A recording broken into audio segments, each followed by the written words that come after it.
Hi, I'm Justin Boyd. And I'm Brittany Pacheco, and we are the Watchers in the Basement.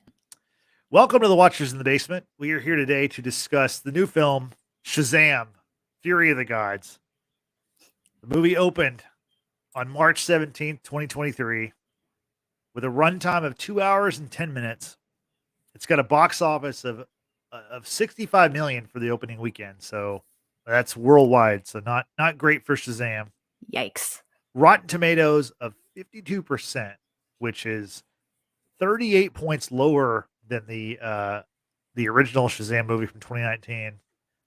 Directed by David F. Sandberg, who also directed Shazam, the original Shazam movie. Features a cast of Zachary, Levi, Asher Angel, Jack Dylan Grazer, Rachel Zegler, Helen Mirren, Lucy Liu, and Djimon Hounsou. Brittany, what are your overall thoughts of Shazam: Fury of the Gods? I didn't hate it. I hated the experience more in the theater that I was in as opposed to the movie itself. And what I mean by that is we were watching this in a 4DX room, which was my very first time experiencing this. I know what 4DX is. My husband unfortunately didn't. When he purchased the tickets, all he was looking at was time and like, hey, this is a good time. Here are seats. It's available. Let's go. And we walk in and I'm like, oh God, this is gonna be a roller coaster throughout the whole movie. And it was. It was. It's fine for the first like couple of minutes, but then no. I started getting a little motion sick. So no. Going back to the movie. I didn't hate the movie. I also didn't like love the movie. I probably would put it on par with the original. I did, however, find Freddy to be far less annoying than in the first movie. And if you want to hear more of my thoughts of Shazam, the original movie, go check out our previous rewatch pod review here on YouTube. Don't forget to subscribe and like the video. Yep. We so I'm in the same boat. I think I didn't like it, or I liked it less than you did. I best that's the best way to say Yeah. that. So yeah, I didn't hate the movie either, but I didn't love it, and I think it's a pretty a big step down from the original movie in my mind. The original movie, I think, is one of the best DCEU movies. I think it's easily the best solo DCE movie. I mean, Wonder Woman, the solo first one, it's really good too. But Nothing compares to that movie. Shazam, I don't know. It was my favorite by far, and this one's rough. I mentioned the runtime was 2 hours and 10 minutes, and that's a good runtime. I don't have a problem with the runtime, but this movie, even with that runtime, it felt way too long. Like it felt like they could have cut 30 minutes off this movie, and I definitely would have been a happier viewer. Yeah, the thing about this movie is, what I loved about the first one is I thought the first one had a lot of comedy. I think the comedy was like MCU level, to make superheroes and comedy and like family and Mhm. like they're family films that are, you know, not I mean, they're geared toward younger people, but they're not for kids. To me, this movie felt like it was for kids. The comedy was pretty flat. There were some funny moments. We'll go over some of that stuff, but all in all, it was really, for me, it was a disappointment. And a few weeks ago, I was like not really excited to see this movie. And then, like you mentioned before, we did our review of Shazam, the first movie, and that kind of reinvigorated me. Like I was like, oh yeah, I really like this character. And then I was excited to see the movie. And then I went and saw the movie, and I was like, wow, this is not a good one. Not a good one.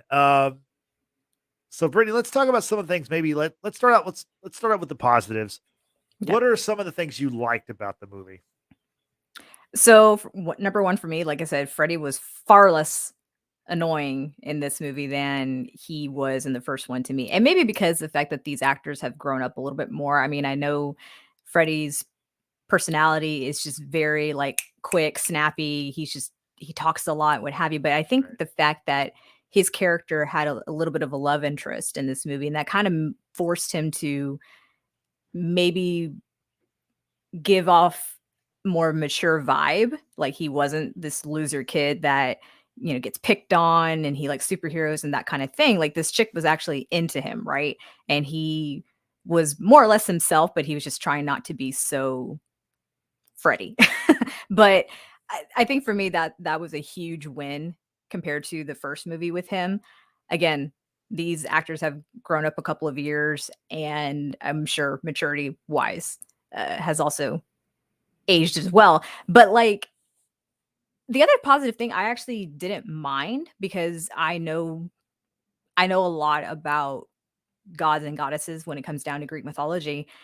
It was the fact that these characters have like a place in Greek mythology. Like, now am I well versed in Hespera and uh Anthea? Not so much, but like with Calypso, I know Calypso is a very different interpretation of Calypso as opposed to what I've read in other pieces of literature in the actual Greek mythology itself.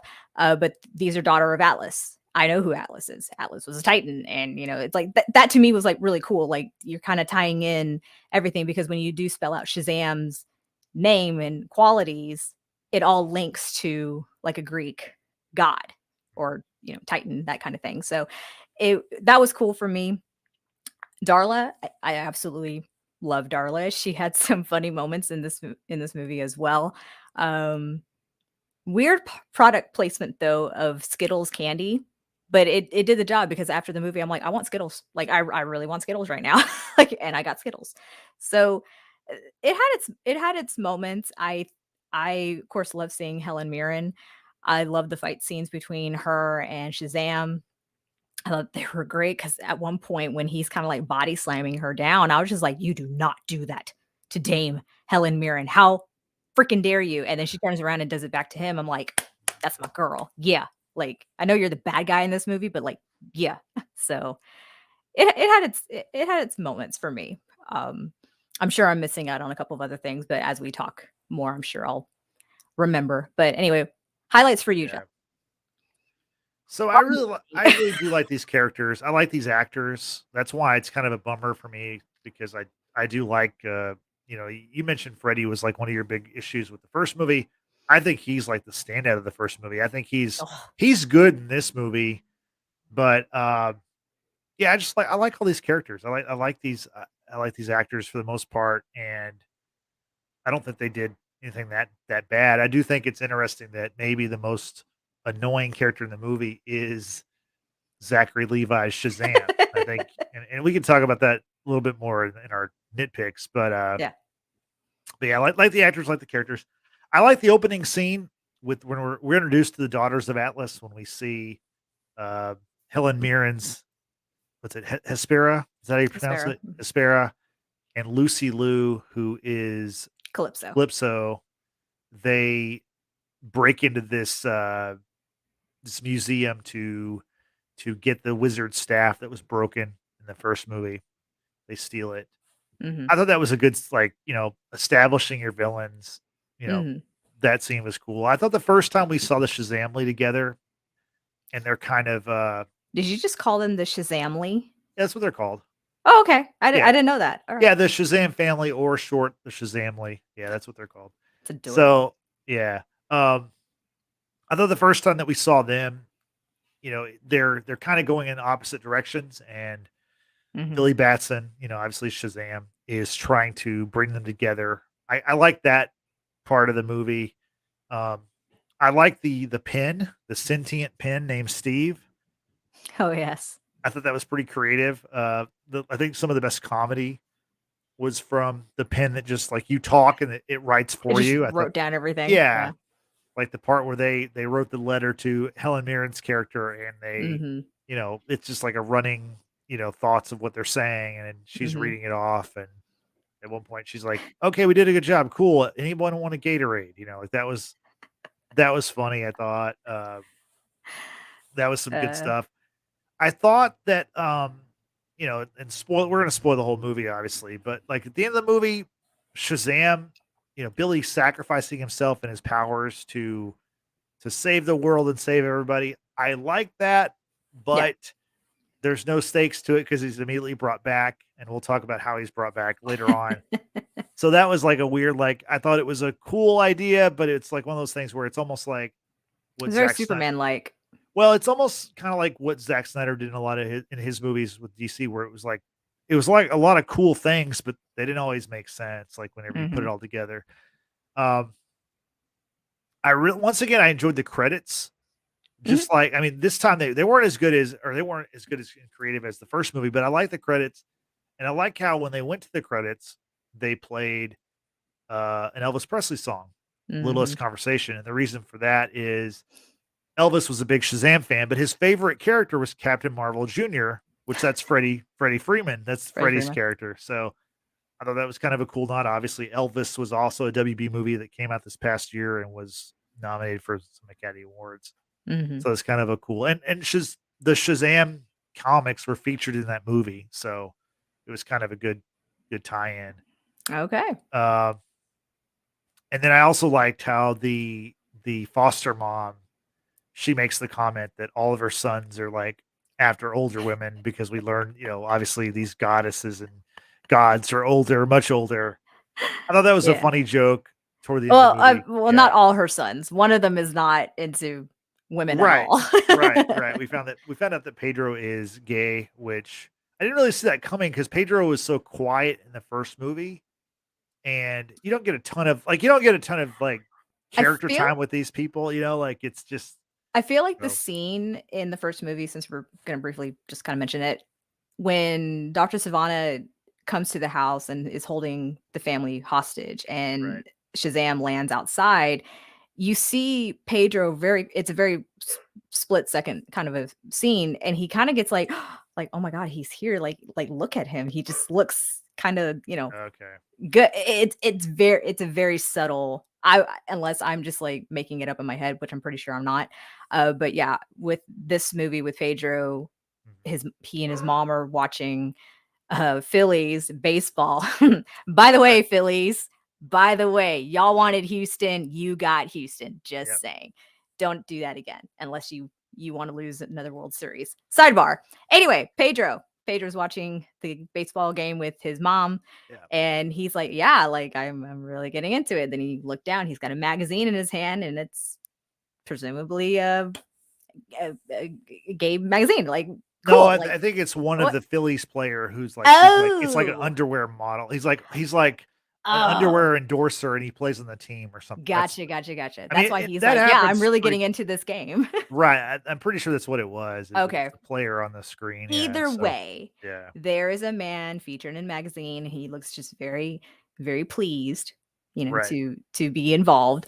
And the one scene when it is revealed that Pedro's gay, it's come to we got to be truthful with our family, our foster parents. They're all the Shazamly are in their better selves, except Pedro because he lost his powers at one point. It's like, all right, guys, we got to be truthful now. Okay, let's be honest. Everyone says we're superheroes, and Pedro's like, I'm gay, and then everyone kind of looks at him, including mom and Shazam. They're like, yeah, dude, we knew it's cool. Like, Right. I was just like, yay, But everyone's happy.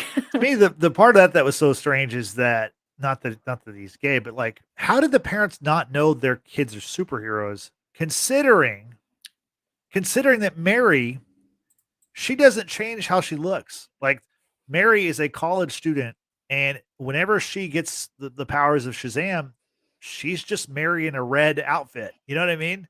She but is doesn't she change at all. But is she actually ever featured in newspaper I photos, you would have television, you that would think that because they we would obviously saw Freddie right. as, Yeah. what's his name? It, Adam Brody, right. uh, in the interview, and the dad's kind of picking up on the mannerisms, like, doesn't he kind of remind, and then the kids are Right. walking in as this interview is unfolding. So, I mean, I don't know. The kids got the powers at the end of the first movie, really. So it's Yeah, no, I not know. enough time to It's not a huge establish. deal. It's just it does kind of point out that like she is the only person who doesn't like in the first Shazam movie, the actress that played Mary, Mhm. once she went to the adult form, it was a different actress that played the Right, superhero. But in this movie, the same person plays Mary, the college student, and Mary, the superhero. So right. yeah, just pointing that out. But So, and we'll talk more about the kids here in a second. But another thing I really enjoyed about this movie, which was a big deal to this movie, and I knew this going in, was the Wonder Woman cameo, which Gal Gadot's Wonder Woman is in the movie. However, I did not know about this cameo. Warner Brothers and DC in their recent marketing for the film. Like if you've been watching March Madness on TV or if you've been watching television at all over the weekend, their 30-second or 15-second spots show Wonder Woman in the movie. They show her face. They actually show they give away the fact that she's in the movie, and they give away that she kind of helps out. Like the scene where she looks over her shoulder at Shazam and says, be careful taking care of the world, kid, or whatever she says. They show that in the trailer. So I'm like, why would you give that away? Yeah, seriously, why? I mean, like, why? That's something I'm noticing with trailers these days is like they're giving away all the best parts in the trailer. Well, and with WB and DC, like the past two movies, like with Black Adam, you have Superman in a post-credit scene. Yep. And The Rock, I mean, they didn't give it away in the trailer, but The Rock was talking about it, just basically saying Henry Cavill's Superman is in this movie. Right. I understand what they're trying to do. They're trying to use, hey, we have a lesser character in Black Adam and Shazam. Let's bring in Superman. Let's bring in Wonder Woman, and maybe they can juice the box office and get more people to come watch the movie. Right. It didn't really work out for Black Adam, and it's not working out for Shazam. But I mean, a lot of that is because, like I've talked about before, it's cool to have these cameos and to bring these characters in that we like, but because the overall is not as strong as the MCU, the connectivity isn't as great. It doesn't mean as much to people. These movies don't have the same feelings that we had for Captain America: Winter Soldier or the first Iron Man movie or Thor Ragnarok. We just don't have those. Most people don't have those kind of feelings for the DCEU. So yeah, it doesn't work great. But except maybe for Batman. But in the DCEU, not really though. Now we're gonna see the DCEU's Batman. Ben Affleck is gonna be in the Flash, and I think Wonder Woman is too. But for sure, 1989's Batman, Michael Keaton is going to be in the Flash. That's the most important thing. But I'll save the Flash excitement for a few months from now. But so, Brittany, what'd you think about Gal Gadot playing Wonder Woman? She was teased earlier in the movie. Then you see her at the end. What are your thoughts on that? So, like I mentioned, I had no idea whatsoever that Gal Gadot had a cameo because I don't watch much TV. I don't, let alone March Madness, because I don't care. Well, I mean, even ads on YouTube and whatever, they were putting it out there. Okay. Never saw it. Just never saw it. But the continuation of teasing a well-established superhero in the DCEU, like what we saw at the end of Shazam 1 with Henry Cavill's costume. You don't see the head, you don't see the face, of course, but he's walking into the lunchroom, and then you continue that with Wonder Woman and Shazam. They're having dinner in Paris, and he's wanting to see I'm not sure where things are going to go between us, and it looks like she's about to walk away. So you never see her face either. You just see the costume, the hair, and then when you do kind of get the opportunity to see her, it's not even her face. It's the wizard, which sidebar, how did he survive? Because we saw him dissolve into nothingness. And even when that was addressed, it still wasn't answered. So yeah, they kind of yada yada'd it. And it was they gave an explanation, but it not wasn't even enough, that. Right. But it wasn't enough for you. I don't know. It wasn't good. Sidebar. Anyway, so I thought that was hilarious because it's oh, okay, are we actually going to see Gal Gadot? Is this actually going to pay off, or is this just a continuation of what happened with Superman? Right. But then at the very end, if we're going to go ahead and talk about the very end, where Shazam sacrifices himself on Earth to save humanity, right? And it's kind of decided by the wizard that he died a hero, so he needs to be buried as one. And so they take him to the realm where the daughters of Atlas resided, right? Where the tree of life had once been. Mm-hmm. Bury him there. And there's a comment being made about, well, can he come back? No, only a god can bring him back. And there are no gods left on Earth. And then enter Gal Gadot, Wonder Woman. And she's like, well, there is still one. Technically, she's a demigod, but it's fine. She's still a god. She has the power of Zeus in her, right? So she takes the wizard's staff and is able to bring back Shazam to life in a most a fitting way, where of course he's buried, and then you see the typical hand burst out of the dirt, and everyone's like, and that was kind of funny. I actually kind of did appreciate that. But yeah, seeing her and actually having a payoff of like a teased superhero was actually kind of cool. Like for me, like I said, I had no idea she was going to be in it, so I'm like, oh great, like yay, Gal Gadot. But then it's like, oh, but she's not in this new chapter going forward. So it's we don't know if she maybe, is or maybe not. I don't know. It's not really clear. We'll talk about that a little bit later because we'll talk about if Shazam is going to be going forward. We'll talk about that here in a second. Yeah.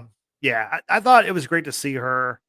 Love her. But it does kind of, whenever you see like a character like Wonder Woman show up, or like a character like Superman show up in Black Adam, you kind of start thinking like, well, why weren't they more involved earlier? Because these are literally like god tier level superheroes, like the Eternals with Thanos. Right. I mean, I guess that's just something we have to just get past, but then it is something I think about. But I want to point out there's another cameo in this movie. It's probably a lesser known character for people, younger, but there's a guy later in the movie who's wearing a Billy Batson Shazam shirt on the street, and he says he calls Shazam Captain Marvel.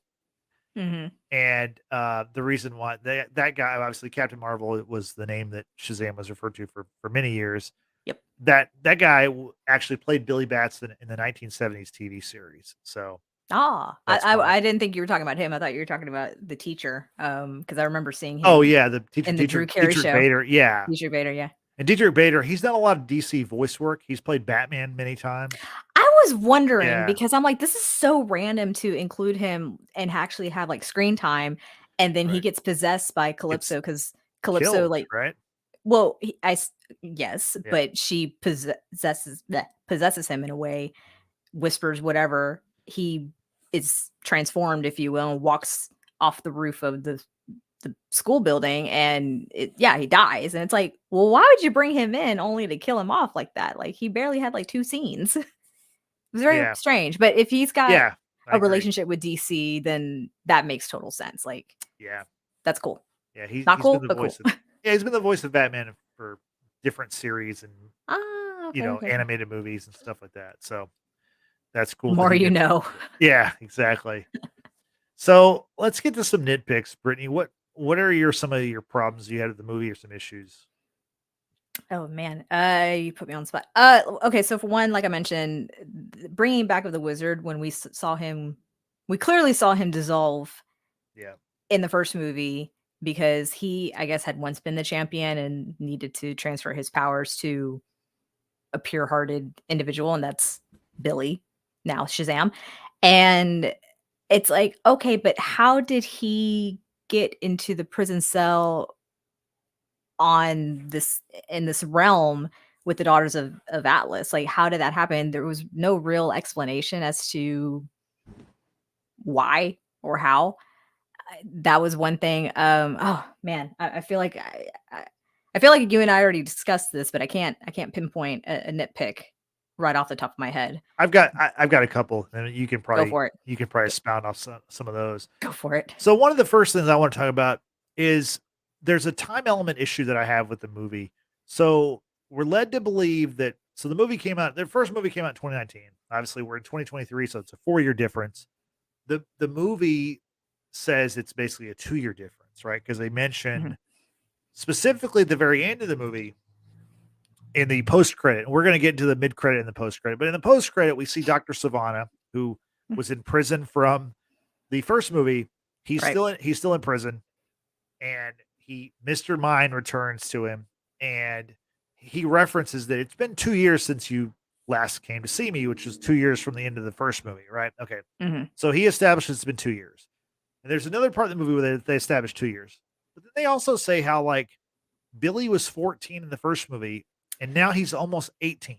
which is 40. So So like, he said in the first movie when Savannah asked him, "How old are you?" He goes, "Practically 15." So if you want to go ahead and round up and say yeah, he I was guess just I a just couple like months shy of to me it's 15, so then that would put him technically at 17, who's right, turning 18. right.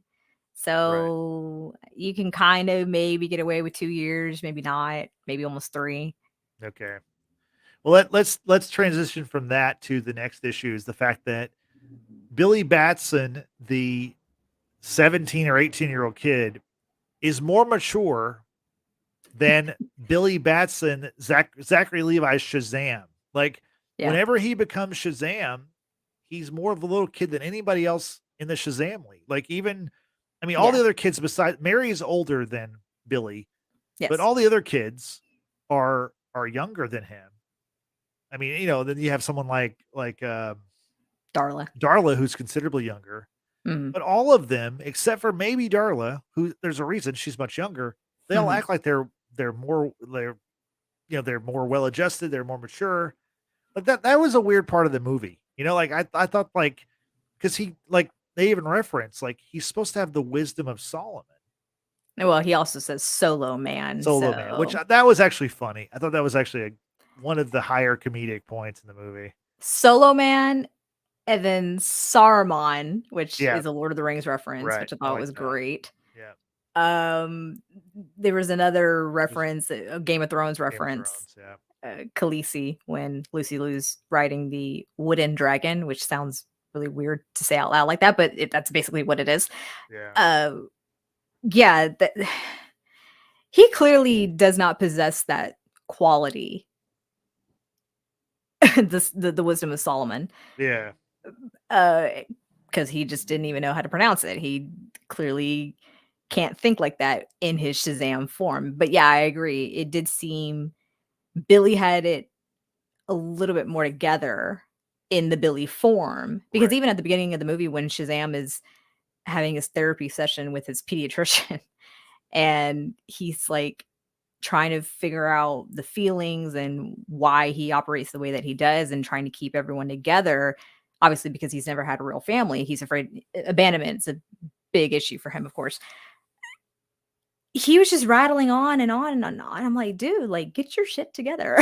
Yeah, and in the first movie, it's I mean, it's kind of similar, but also in the first movie, once again, Billy as a child, as a 14, 15-year-old, has it together more than the Shazam does. So it's just I understand like the what he's trying to do. He's trying to play like a kid because, Mhm. but like to me, when you're with a bunch of other kids who are younger than you, then they're more mature when they're the superhero versions. Like you should be more mature also. You should be like almost like a Superman kind of leader figure Yeah. to the Shazam League, which Right. Billy's not. Yeah. Even like the scene where the kids all go out because there's a crisis happening on the Ben Franklin Bridge. It's Mhm. collapsing, what have you. And Darla, for example, in her Shazam form, she runs up to a car and there's kitties. There's little kitties in a box. And she's like, "Oh my god, kitties!" She saves them first, and the other girls are all like, "Oh my god, like did she just leave us to die?" Basically, Right. and then she comes back. She comes back to save them. So with Darla and her mentality of save the innocent little kitties first, then come back and save the people, I can accept that because she mentally and Right. physically is much Right. younger than everyone else. But at least she still has the savvy to stay calm and to save those that can't help themselves Right. as opposed to just going straight for the humans, what have you. But anyway, yeah, there's definite forgiveness on her part than compared to that of Shazam. And I think that's part of the theme is that he's still struggling with being given these powers and he really probably shouldn't have been given those powers because he's not capable of Right. being Shazam, right? Because at one point he even tells the wizard, he's like, "Hey, you gave them to me. Take them back. Take them back. Mhm. Like I shouldn't be doing this." And then it isn't until he's had like a come to Jesus moment where he's like, "Oh, I've got to take down the bad people. I got to sacrifice myself." Mhm. He bids farewell to Freddy, calling himself I'm Captain. What did he say? Um, Captain Every Power Junior or something Every like Power, that. yeah. Every Power, and that's what Freddie had referred to him earlier in the movie. Mhm. So it's kind of like just making those amends. It's like in that moment when you're facing death, then you start becoming wise. Okay, Yeah. sure, we'll go with that. Another of my nitpicks is, and this is definitely a nitpick, but I mentioned before that Mary as the college student and Mary as superhero is the same person. Right. Well, we learned that, Billy's like almost 18 or he's 18, right? And then we Mhm. also know that Freddie's only a month younger because Freddie even mentions that. Yes. So to me, that's interesting. Like, when is the turning point where Freddie stops looking like Jack Dylan Grazer and starts looking like Adam Brody? Same way with Asher Angel, who's Billy. When does he look like Zachary Levi Shazam? Because that's got to be coming up pretty quickly, right? If Mary was a high school kid going into college, and now 2 years later, like, these guys don't have much more time before they're just these fully grown dudes, right? I don't know. I can't speak for everyone, but I know I look Yeah. the same as I did when I was 13, 14, and I'm 20 years older than than what I looked back then. But like, Yeah. I pretty much look the same. Just Yeah. yeah, I don't know. I think we're gonna have the same questions too when it comes down to The Last of Us with aging up Ellie and seeing, are they gonna have to do a recast or No. they're just gonna age up Bella Ramsey, which I'm sure that's what they're gonna do. Yeah. I They're will not gonna riot. recast. I Yeah, will riot no, if they change that. No, they won't. They won't. but no, it's a good point because if Yeah. if in the Shazam form they're supposed to be the better forms of themselves, maybe it's just an unachievable goal. That they get to see what it would be like to be this good looking or this strong or whatever. It's just something that they'll never actually achieve in their normal human life. You know what I'm saying? So Yeah. not everyone can be a god, Justin. Understand. I understand. So I mentioned Asher Angel plays the Billy, the 17, 18-year-old version. So the one thing about this movie, there's not a whole lot of Billy Batson in the movie. No. There's only a few, conversely, once again, there's a lot of Freddie. And I think Jack Dylan Grazer is great. And I think that obviously David F. Sandberg and the producers of the movie saw that too. But I think Asher Angel is pretty good as Billy. And I Mhm. feel like we don't get a lot of that. And I think if there were more of his Billy, that would mean less Zachary Levi Shazam. And I don't think it's Zachary Levi. I think he does a good job as the superhero, but I don't know. I feel like the balance is even more out of whack than the first movie was. Not that you'd ever expect it to be a 50-50 split, because obviously you want to see the superhero version. Like, if you go see a Batman movie, you want to see more Batman than Bruce Wayne, right? But Yeah. I think, like in the first movie, let's say it was 70-30 Yeah. Shazam and Billy. This movie, it's 90-10. There's way more Shazam than there is Billy. I feel like one way that could have been remedied as we're talking about this, to see them in their lair and to see the kids as kids in the lair at least once, because every time we did see them in their lair, it's in their Shazam form, right? I feel like if we got to see the kids, like the differences between the kids' personalities Yeah. in the lair versus when, okay, we need to have an actual meeting to figure out what's happening with his Daughters of Atlas and kind of utilize them in that way. I think that might have paid off a little bit more, because then we could have just seen the difference between uh Billy versus Shazam and Mary versus Mary Shazam, Shazam Mary, whatever, Yeah. and so on and so forth. So there might have Yeah. there might not have been much difference truly, but like I think that just would have been a great way to kind of just break up constantly seeing the adults. I'm sure the counterpoint to what we're saying would be the fact that by Zachary Levi playing Shazam as silly as he does, that leads to a lot of comedy or attempts at comedy. Whereas I think it was very successful in the first one. I don't think it was as funny in the second one. No. But I think that's probably a big part of that. So I think so, because in the first one you're establishing like, oh, I just got these powers. Like, what can I do with them? Well, now you've had 2 years of having the Right. powers and having your family who fight alongside of you. Apparently, they've made a ruckus throughout this whole thing. They're called the Philadelphia fiasco, and more people are upset with them than actually liking them. Shout out to Nick and Claire walking with the woods all the way from in the UK. Appreciate you staying up late and joining us. Let us know if you've seen Shazam, Fury of the Gods. What did you think of it? Have you even seen Shazam? Let us know what you think of that too. But yeah, like I don't mind Zachary Levi. I want to change his name entirely. I wanted to call him Levi Johnson, which is a completely different person altogether. Not a celebrity in that, right? But so sorry. But I mean, I like him as Shazam, don't get me wrong, but I agree it was maybe just a tad bit overdone. Just Yeah, no, even I think it even was. Yeah, his interaction with Helen Mirren. yeah, it's over the top. It's just too much. It's just over the top. I mean, the line, of course, saying like I've seen Fast and the Furious, and it's all about family, and it's like, okay, you're talking to someone who's in the Fast and the Furious movie. Also, Djimon Hounsou is also in the franchise as well, but that was kind of a funny little tie-in. But yeah, Zachary is just a little over the top overall. Just anyway. And Brittany, we have a comment from Nick and them, and I think this is very like that comment right there. That hasn't seen Shazam, doesn't grab us, then mentioning that Batman and Joker being the exceptions. That's pretty much how a lot of people. That's pretty much it. Yeah. I mean, that's kind of what we were talking about earlier. It's just, especially in the DCU, they haven't established these characters. They haven't even established Superman enough to where, I mean, seriously, Batman and the Joker, they have their own standalone franchises. Right now, we have Todd Phillips' Joker, films with Joaquin Phoenix.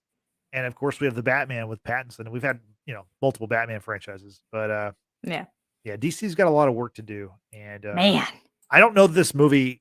And I'm a big DC fan. I don't think this movie was maybe the best move. Like, I think that you either retool this movie or maybe you just scrap this one, given that they're going to reset or, they're going to reboot soon. Whether it's I think it's going to be kind of a rolling reboot where they're going to keep some stuff and get rid of their stuff. But I agree. This movie was, like I said, lower tier for me for DC. So sticking with the Shazam, like here's something else that really annoyed me, and I don't like this with superhero movies, is the kids lose their powers, they get their powers back, and they lose their powers again. Like, to me, much like when you kill a character, like if Superman or Shazam or whoever loses their powers, that should be a big moment in a movie or a TV series, and it should not be instantly resolved. And like let it breathe. Let it breathe. Yeah, in this movie, it's honestly it's hard to remember. Like Freddy, for example, he loses his powers twice or three times. It's very, it's twice. That's too much. Like, I don't know. Yeah, I agree. To me, when you do that yo-yo effect, it just doesn't do any good. It doesn't serve the characters. It doesn't help the villains. Like, it just doesn't work. No, I can understand that, because if let's say we're to relate it to Arya in Game of Thrones, when she had her vision taken away from her from the Faceless Men,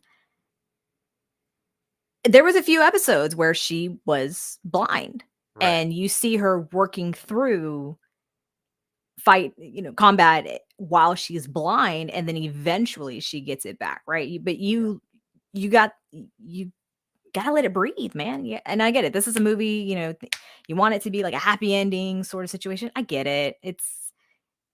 I get it, but it's like, Nick says, first 2 minutes of tuning in, I've decided we're not watching. Save the money. Save the money. Do yourself a favor. I don't hate it. I don't hate this movie. No. I put it basically on par with the first Shazam movie, but like we're just you're catching us while we're nitpicking. We have already talked about like what we liked about the movie and stuff like that. So watch the replay, listen to that.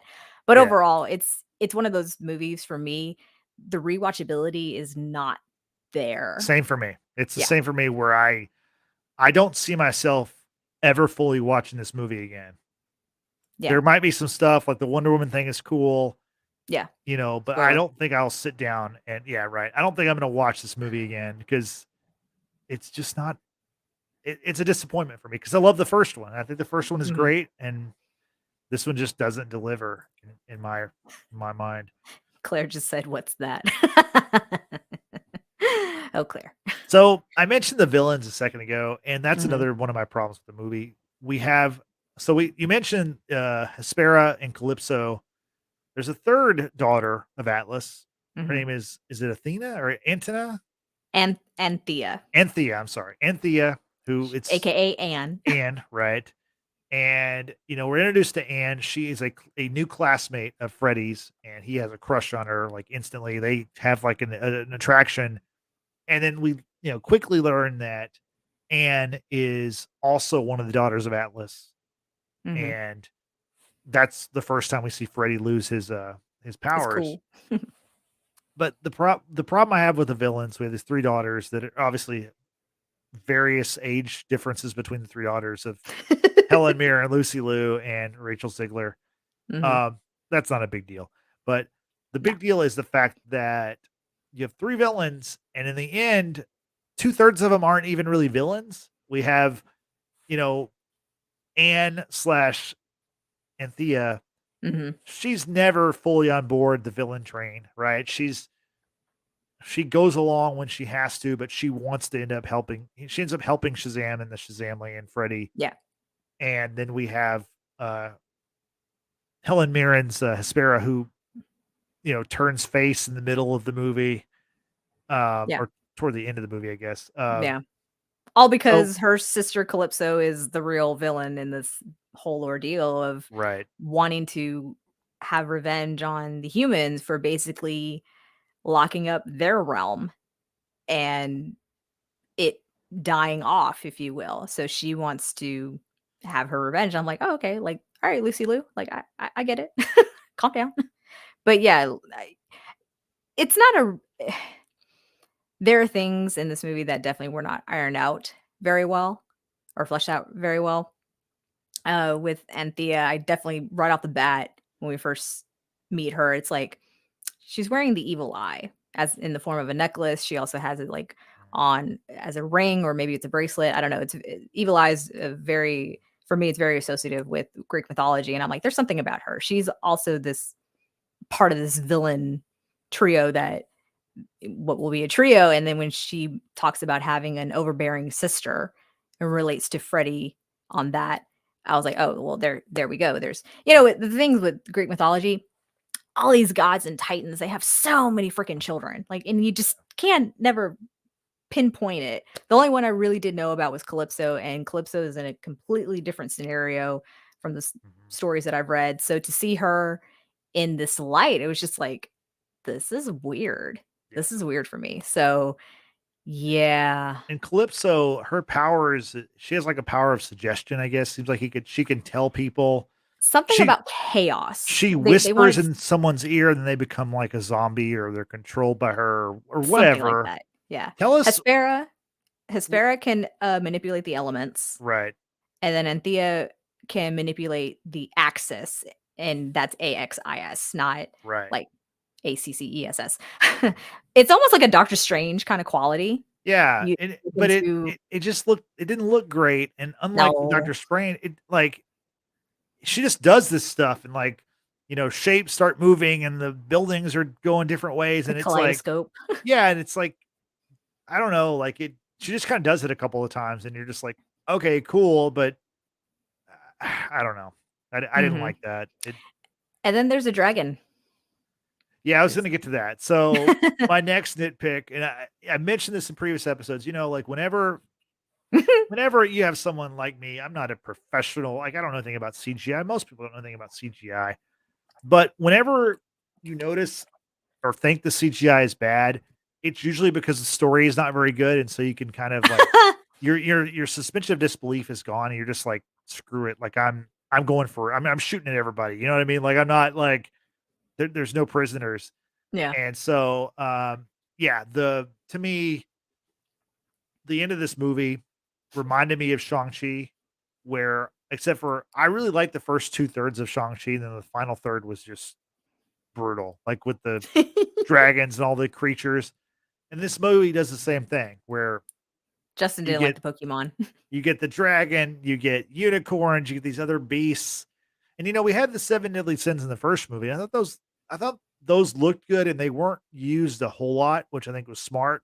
In Mm. this movie, there's so much of the dragon and there's so much of the beasts, and then there's a pretty big scene with the unicorns, and they just don't look good, and it's I I don't was know. okay with it. I was personally okay with it, and again, this probably just goes back to what I know about Greek mythology. So with the beasts, aside from the dragon, you have the unicorns, which are not your cute and cuddly sort of way of thinking unicorns are. No, they're actually like the king of beasts, according to Steve, the magical writing pin, and it is the most revered beast amongst all dark creatures, I guess you could say, in the mythology.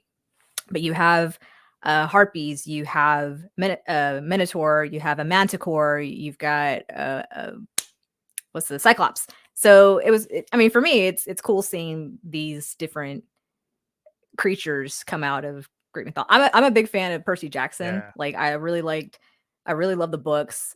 The first movie, the two movies that we got were like, thank goodness they're coming back with a series that hopefully will be done right.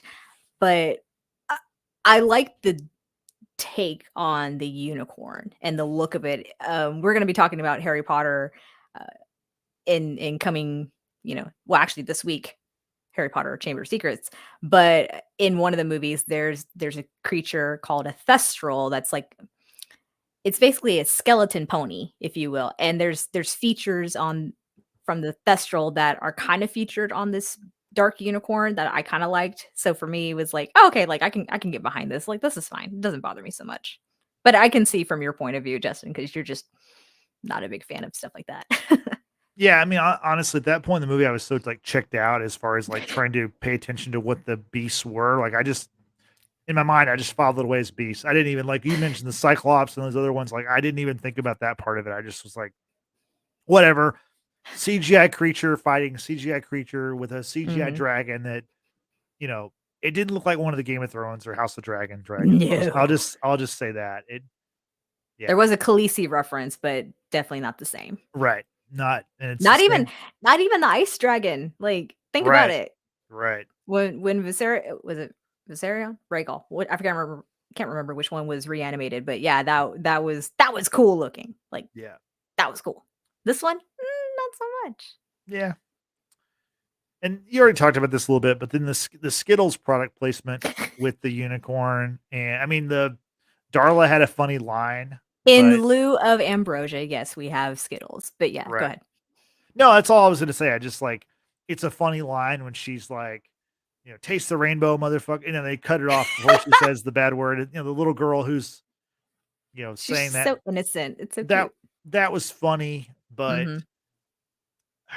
I don't know. It just didn't work. Like, She's pretty fearless though. I'll give it to Darla because the way that they set up about the unicorn being like this very uh, fear fearsome sort of creature, and she's like, hi girl, it's okay, come here, and she's just all happy to see a unicorn, and it runs up to her and she tosses the Skittles and it starts eating and she's like, taste the rainbow. It's so strange though. that's funny. I'm like, how much did Skittles sponsor like to make this Yeah, movie happen? they must have written a check or something. Like I said, it worked because I wanted Skittles after that. Yeah. I fell for it. So one of my final things I want to talk about: does Shazam have a future in James Gunn DCU? So James Gunn, of course, is along with Peter Safran, who Peter Safran was one of the producers on this film. Yep. So yeah, you need to think about that as you're going forward because let's go to the mid credit scene. So in the mid Okay. credit scene, now, Brittany, I'm not sure if you really knew what was going on in the mid-credit scene because the mid-credit scenes features characters from the Suicide Squad, James Gunn movie, which you didn't see, right? I did not. They're also in Peacemaker, which you didn't see, I did not, but I heard a and name. one of the characters in also is also in who was in Black Adam is also in this mid-credit, which you did not see, also, I did not right? see. Okay, so But I did hear one name that I did recognize, so I associated yeah, that they're from this organization that Amanda Waller. yeah. Yeah. So in the mid-credit scene, we see Amelia Harcourt and John Economos, who most famously from Peacemaker, they were both in James Gunn's The Suicide Squad. Obviously, Peacemaker was the spinoff of that. From that film, became a series. They're heavily, seen in Peacemaker, Mhm. and Amelia Harcourt is also the actress's name is Jennifer Holland. She is James Gunn's wife. She was also in the she was also in Black Adam. Keeping it all in the family, y'all. Yeah, so in the mid-credit scene, Harcourt and Economos are attempting to recruit Billy on behalf of Amanda Waller. They want him to join the Justice, and he thinks they're going to say Justice League. They say, no, the Justice Society. And then Billy makes the joke about how, like, really should have, like, it's really weird that you'll have two organizations and they're both have justice in the title. Yeah. He's like, maybe we should call it the Avengers Society, which is a joke toward Marvel. But I wanted to point out, Brittany, that in that scene, you have Harcourt and Economos, and they mentioned they want him to join the Justice Society. Well, the Justice Society was established in Black Adam, which I mentioned Harcourt was in Black Adam. But we know that Black Adam is not going forward. And the Justice Society in the movie has 4 members in Black Adam. One of the main members dies in that movie.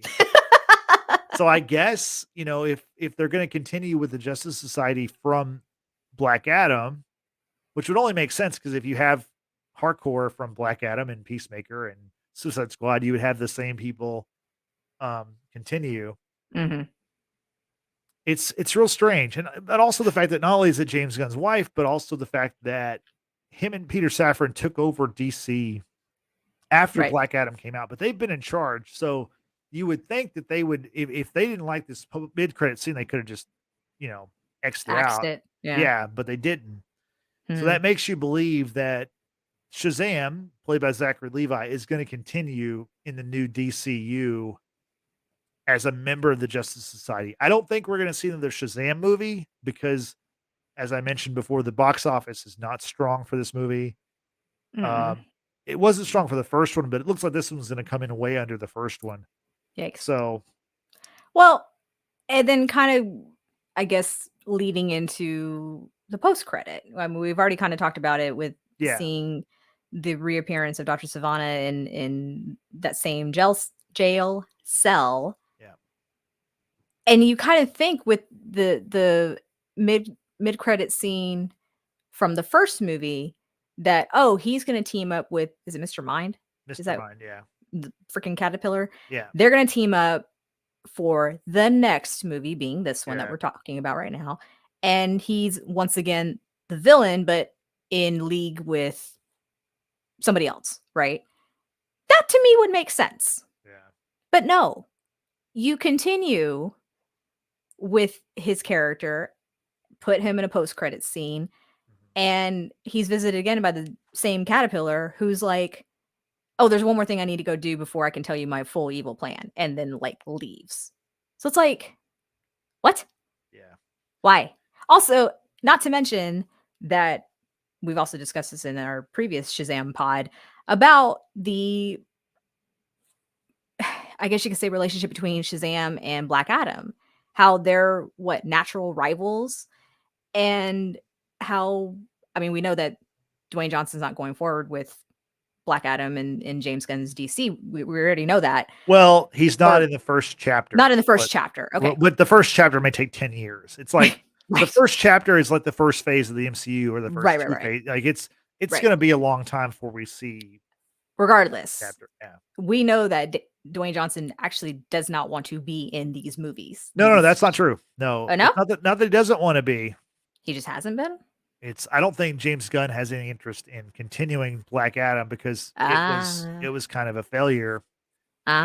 So I think if we ever do see Black Adam again, I think we will see The Rock play him, unless they just reboot the whole thing. If they reboot every character, then we'll see somebody new. But I think if they continue with the same Shazam, they continue with the same Peacemaker. I mean, you're going to keep the same Black Adam just because, there's such C-level characters that you wouldn't reboot them to have their own movies. Like I don't think we're going to see another Black Adam solo film. We're not going to see another Shazam solo film, I don't believe.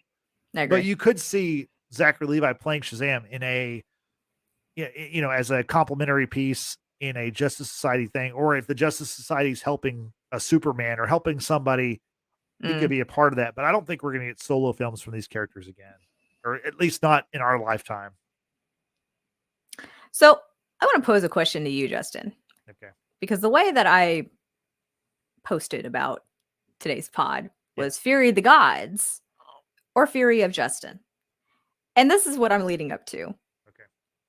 For those who say that Ant-Man Quantumania that recently came out, people who knocked on that one hard, maybe the same people who actually like this movie. Your thoughts? No, I've noticed that. It's annoyed me because I thought Ant-Man Quantumania, Ant-Man and the Wasp Quantumania, that's the title. I misspoke. No, I did too. I thought that movie was fine. Like that movie got so much hate, and even like I mentioned, Rotten Tomatoes. So it's the lowest rated Marvel movie at 47%. Damn. And this movie currently is at 52. Shazam: Fury of the Gods. So, I mean, it's a little bit better, but the rhetoric regarding this movie is more positive. Like people are like the conversation is like, oh, it's fun and it's whatever, and it's it's like it's not as negative. Like the talk about Ant-Man and the Wasp Quantumania was so negative, and it's like, oh, the MCU is finally, it's on its way out and it's over, and Marvel has got problems, and I don't think anything's going to last forever, and I think that eventually the MCU will end or whatever. But the Quantumania is not a bad movie. Is it? It's not. Is it one of the best? No, we talked about this on our Quantumania review. I mean, I think it's a lower tier Marvel movie, but it's not a bad movie.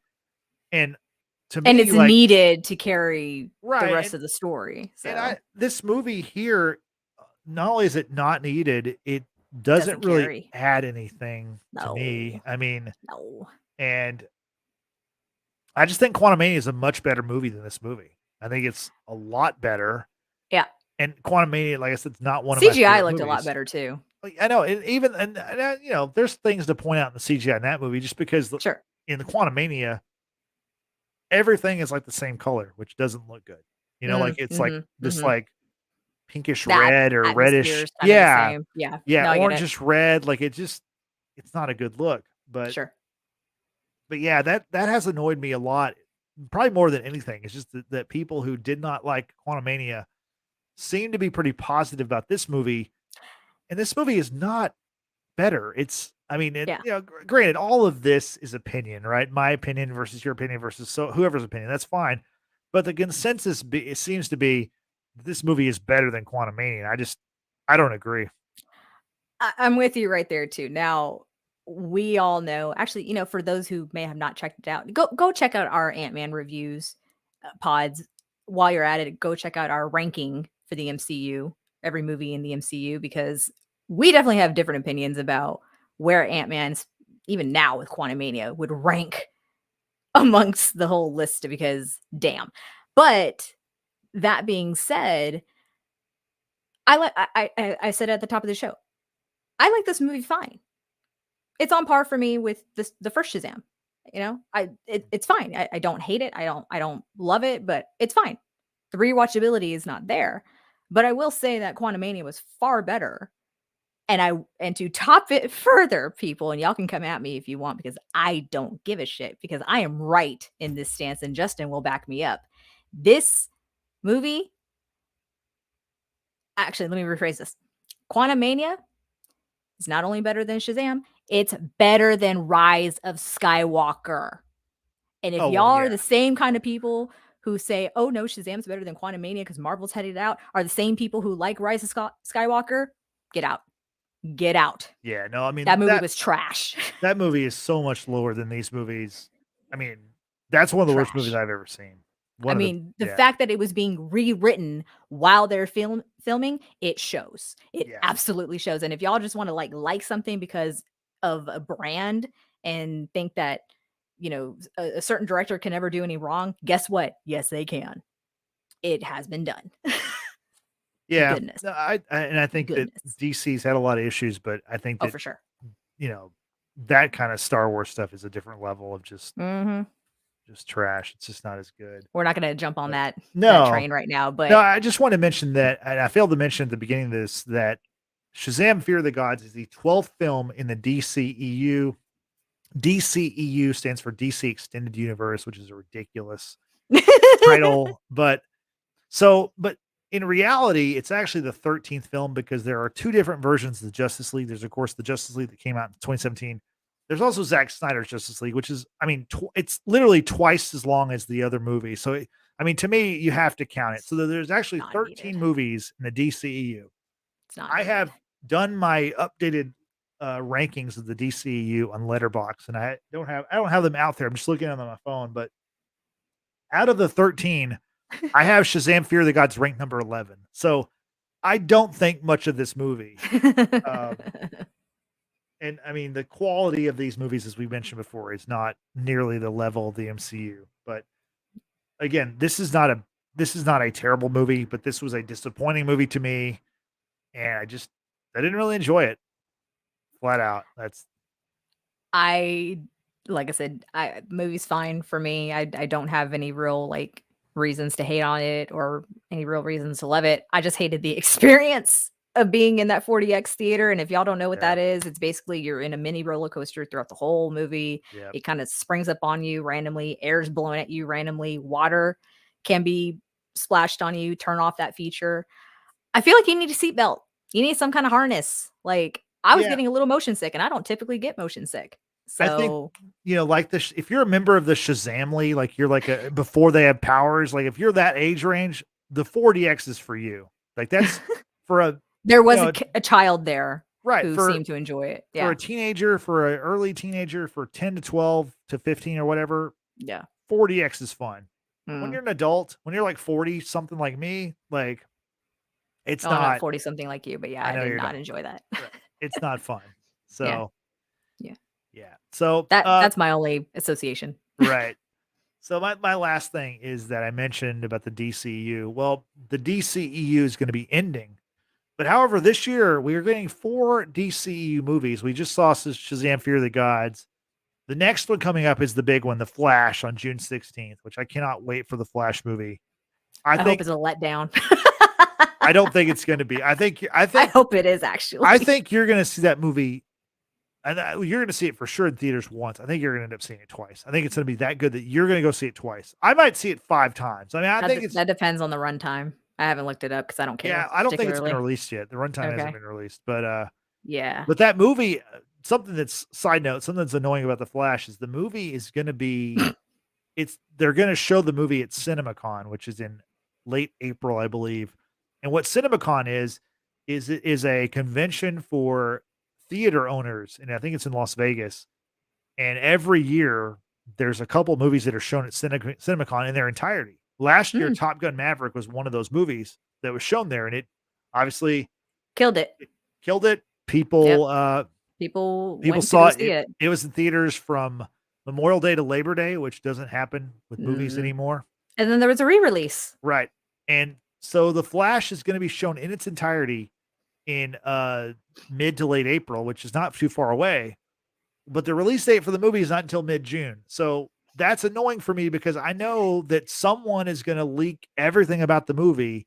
So you're basically online. going to need to stay off social media for the next few I months. Basically can't look at a computer screen for 2 months. Oh no, whatever will you do? Well, I mean, I kind of have a job to do, and obviously this podcast we're looking at a screen. So like there's that. Looks like someone else is gonna have to do the research now. There we go. If you want to do it. I was not volunteering. Listen. Yeah. We've got a few other members here. We can make them do it. So after The Flash, we have Blue Beetle, which is coming August 18th. Meh. And then wrapping up the year is Aquaman and the Lost Kingdom on Christmas Day, December 25th. So protesting. You're protesting? Oh, because of Amber Heard. Okay. Mm-hmm. Sorry. Love Jason Momoa. Always will love him. But if she's in that movie, let alone mentioned, nope. Absolutely not. She's definitely in the movie. Oh, So, well, not going to see it. Protest. but yeah, Aquaman, it's worth noting Aquaman was the only movie in the DCU thus far to crack $1 billion. I predict The Flash will also crack $1 billion. I really feel. Did Wonder Woman not? No, it got like 800 and something million. Oh, it got close. And then Batman vs Superman got 850 million. It got close to. I mean, obviously, it should have been the one to do it because it was called Batman v Superman. Like the two biggest characters fighting each other should have been a blockbuster. And it was a letdown. Yeah. Yeah. I mean, financially it did well, but it's not Marvel level for, Marvel's had 10 or 11 $billion films and DC has one in the DC. They have others, obviously. Sure. Joker. They've got The Dark Knight and The Dark Knight Rises. Those are $1 billion movies, but yeah. Wonderful movies. Can't wait for The Flash. That's the next step for us.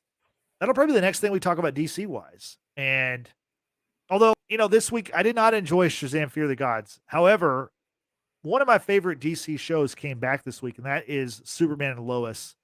Season 3 debuted this past week, and it is so good. That's such a good show. That is a show that's actually going to continue to a season 4. James Gunn mentioned that. So that's pretty cool because it's not connected to any kind of DCEU or DC. It's not connected to that stuff. It's a separate thing. So, well, I'm happy for you. If you like Superman, you need to check out Superman Lois. It's on the CW. Yeah, I really enjoy that. So I'm glad it's back. So, Brittany, any final words before we sign off? Nope, I'm good. Glad I don't have to watch this movie again in order to discuss it. That's a wrap for me. Yep, we did it. We're done with it. Okay, so Brittany, what do we have coming later this week? So, as I mentioned earlier, we are starting to cover Harry Potter, one of my most favorite topics of life. We will be joined by the lovely Amber of All of Amber's Wands, a good friend of mine who loves Harry Potter just as much as I do, obviously. So this Wednesday at 5:30, we will be discussing Harry Potter and the Chamber of Secrets. Yep. I don't know Amber as well, but I consider her a friend too. So I don't. Oh, yeah. Yeah. She's a very friendly person, and most people are surprised to hear that she's Slytherin like myself. Like when people hear that I'm Slytherin, they're like, oh yeah, I totally get it. I'm like, well, rude, or that's a good thing. Not sure. But with her, they're like, oh, that's surprising. But she's a total Slytherin. So, hey, we're not all bad. Yeah, that's Wednesday this week. We're talking about the second film in the Harry Potter cinematic universe. The Harry Potter extended universe. No, I'm kidding. The Wizarding World. The Wizarding World. Yeah. Exactly. Yeah. Yeah, so join us this Wednesday for it. So be sure, I'm going to mention it already, but be sure to subscribe, hit the like button, also hit that notification bell. That way you know when our latest live stream is going to happen. There we go. Yeah. And how can people find us on social media? By following us. There you go. Justin. On Facebook, Twitter, and Instagram, search at Watchers Basement. We appreciate all of those who have been following us since we started almost 5 years ago. Yeah, this April will be at the 5-year mark. At some point in April, We're not really sure. We'll have to figure out the exact date, but we're just going to go based on when we launched YouTube. I think that would be safest when we uploaded our very first video. I think the way we can know is I think it was the week before Game of Thrones first episode of season 8 Game of Thrones. So yeah, we'll go back and figure that out. And I believe it was the first week of April or something. So something like that. But either way, we're approaching our 5-year mark. So we appreciate all of those who have followed us since day one and those who have recently discovered us. We appreciate your subscriptions, your likes, your follows, getting the word out about us. I used to say this all the time, but I don't anymore. We are not a large podcast, but we are a proud one. There you go. Also, you can use hashtag Watchers Basement to tweet us, send us memes, articles, things like that.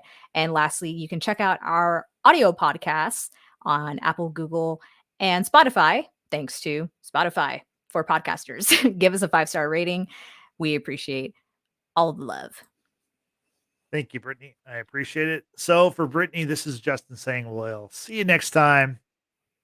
Thanks for watching. Thanks for listening. Have a good night. Bye-bye.